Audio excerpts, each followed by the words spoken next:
This is a production of the Ultimate Homeschool Radio Network. Welcome to the Flourish at Home Show. Your host, Mary Jo Tate, is an international book editor, the homeschooling mom of 4 boys, and the author of Flourish, Balance for Homeschool Moms. Mary Jo loves to help moms find peace, order, and balance by sharing practical tips, inspiration, and encouragement. Visit her website at flourishathome.com. And now, here's your host, Mary Jo Tate. Hi, I'm Mary Jo Tate. Welcome to the Flourish at Home Show. Today we're going to talk about all the wonderful reasons why we should read. Of course, if you're listening to a show about reading, obviously you already know some of the benefits. The primary benefits are education and entertainment, but there are many more. Today we're going to look at 12 great reasons to read. This is part 1 of a series on why, what, how, and when to read, and why and how to build a home library. So you might be wondering, why am I doing a series about reading on the Flourish at Home show? It's simple. Reading is an important part of a flourishing life. Education is one of my 7 freedom tools that we discussed in earlier episodes, and reading is a great way to take care of yourself by helping you relax.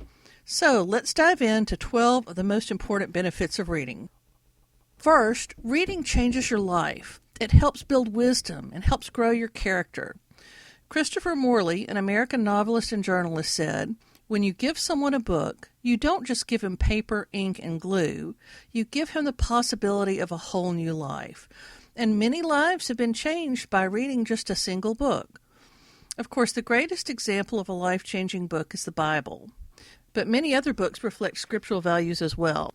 However, we can also learn discernment even from books that don't reflect scriptural values, and of course this depends on the age and maturity of the reader, and we're going to talk about that some in a future episode. The second benefit is that reading helps you learn facts and build knowledge. Different people have different learning styles, and there are lots of ways to learn today, but books are still one of the very best ways to learn new information and build your expertise on any subject. They're available for you to learn at your own pace, on your own schedule. Books go deeper than online articles, and they're more lasting than lectures and even conversation. Although conversation about what you read is an important learning tool, as we'll see in a future episode. Number 3, reading develops and preserves your mind and your memory. Reading is active, not passive like watching TV, so your mind has to be really engaged while you're reading. Reading fiction, for example, requires you to remember plot lines and characters, to remember their quirks, their backgrounds, their ambitions, and their personalities. Richard Steele, an Irish writer and politician, said, "Reading is to the mind what exercise is to the body," and that's so true. Reading can help prevent Alzheimer's and dementia, or at least slow their progress. A good thing to remember is use it or lose it, and that certainly refers to the brain and the memory. Number 4, reading improves focus and concentration. In today's world especially, our attention is scattered in a million different directions. Just think how often you work on a task, check email, check Twitter or Facebook, chat, and text in the same short period of time. However, when you read a book, you focus all of your attention on the story. Reading a book requires more focus than reading shorter pieces like emails, social media posts, or even magazine articles. You have to shut out distractions and really immerse yourself in what you're reading. In fact, developing the habit of regular reading can improve your self-discipline. Benefit number 5, reading can help you build your vocabulary and improve your grammar skills. Encountering new words used in context is much more useful than simply memorizing a list of vocabulary words in a workbook. Although studying grammar rules is certainly helpful, you can pick up a lot through osmosis simply by reading good writing. And good writing is important there because you can also build bad habits by reading bad writing. The next benefit, learn to write by reading good writers as models. By reading good writing, you can learn what a good sentence looks like and sounds like. You can learn how to craft characters and plots. A time-honored way for writers to learn how to write is by imitating good writers. For example, Benjamin Franklin taught himself how to write by rewriting essays from The Spectator. He would read an essay, make short notes about each point, wait a few days, and then rewrite the essay from his notes, and then he would compare his version with the original and tweak it a little bit if he needed to improve it. That's still a great way to learn to write today. But even if you're not interested in learning how to write, reading good writers will help you express yourself better, even in conversation. Benefit number 7. Reading inspires creativity and expands your imagination. To me, this is one of the best of the benefits of reading because it takes you out of yourself and helps you dream of new possibilities. I love what C.S. Lewis said about his own childhood and how it inspired his creativity and his imagination. And here's the quote. I am the product of long corridors, empty sunlit rooms, upstairs indoor silences, attics explored in solitude, distant noises of gurgling cisterns and pipes, and the noise of wind under the tiles. Also of endless books. My father bought all the books he read and never got rid of any of them. There were books in the study, books in the drawing room, books in the cloakroom, books too deep in the great bookcase on the landing, books piled as high as my shoulder in the cistern attic, books of all kinds reflecting every transient stage of my parents' interest, books readable and unreadable, books suitable for a child, and books most emphatically not. Nothing was forbidden me.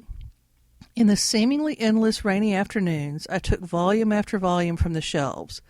I had always the same certainty of finding a book that was new to me as a man who walks into a field has of finding a new blade of grass. Benefit number 8 of reading. We can learn by example. This is especially important for young children, but it also applies to adults as well. Positive examples to emulate are the most important for young children. But as they grow older, they can encounter negative examples to avoid, as long as you're discussing them and they're learning from them. If they're trained to discern, and if they've test-driven how to identify dangerous characters and people who are saying the wrong things by discussing them as they come up in books, that will be good practice for real life. Thomas Chalmers, a Scottish theologian, said, "Perhaps the greatest gift any father can bestow upon his children, apart from the covenant blessings of parish life and a comprehension of the doctrines of grace, is a passion for reading. It is cheap, it consoles, it distracts, it excites, it gives a knowledge of the world, and it offers experience of a wide kind. Indeed, it is nothing less than a moral illumination." In addition, you can be motivated and inspired by examples of people who overcame challenges, and that can have a profound impact on your own life. Number 9, reading can help you to develop empathy for other people. Getting wrapped up in the life of a fictional character can actually help us understand real people's feelings better. The American novelist Ann Patchett said, "Reading fiction is important. It is a vital means of imagining a life other than our own, which in turn makes us more empathetic beings. Following complex storylines stretches our brains beyond the 140 characters of soundbite thinking, and staying within the world of a novel gives us the ability to be quiet and alone, 2 skills that are disappearing faster than the polar ice caps." Number 10, reading allows us to travel to new places, and I think this one is quite exciting as well. This can include practical information like reading about a culture before you travel, or reading about a real place you may never get to visit in person. For example, I hope to travel to Italy someday. For now, I enjoy reading books that are set in Italy, and when I schedule my trip, one of the first things I'll do is study a good guidebook about Italy. Reading also lets you travel to imaginary worlds that are created by authors. I've enjoyed many a visit to Narnia, Middle-earth, and Mitford. I love this piece of a poem by Emily Dickinson. "There is no frigate like a book to take us lands away, nor any coursers like a page of prancing poetry."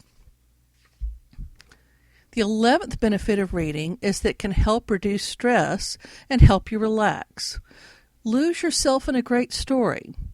Now, you might think right away of escapism, and some people criticize reading as escapism, but it isn't necessarily bad unless it becomes a delusional substitute for reality. Reading is actually a great form of recreation. In fact, research has shown that reading reduces unhealthy stress hormones like cortisol.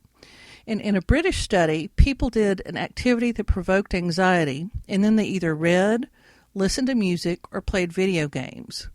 The reader's stress levels dropped 67%, significantly more than other groups. I think that's a great benefit of reading.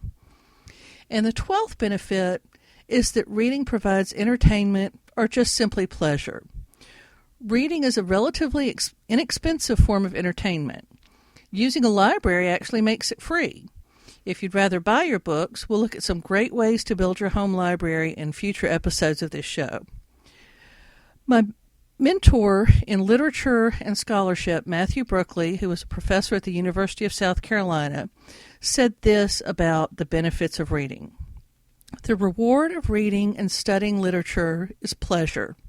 We can dignify it and say it's aesthetic pleasure, but that is not necessary. Reading great works of literature is a source of enjoyment. A genius touched a piece of paper, and he did something that nobody else before him or since did. He left something that is imperishable and enduring. It has a permanent richness of meaning. And to me, that is one of the greatest benefits of reading, just simply the pleasure of reading something that's well written. Now, I want to hear from you. Why do you love to read? What are the most important benefits in your life? Be sure to go to flourishathomeradio.com and leave a comment and join the conversation. And if, like most of us, you need help finding time to read in the middle of a busy life, you'll find practical tips and encouragement in my book, Flourish, which is available through my website at flourishathome.com. On our next episode, we'll discuss what we should read.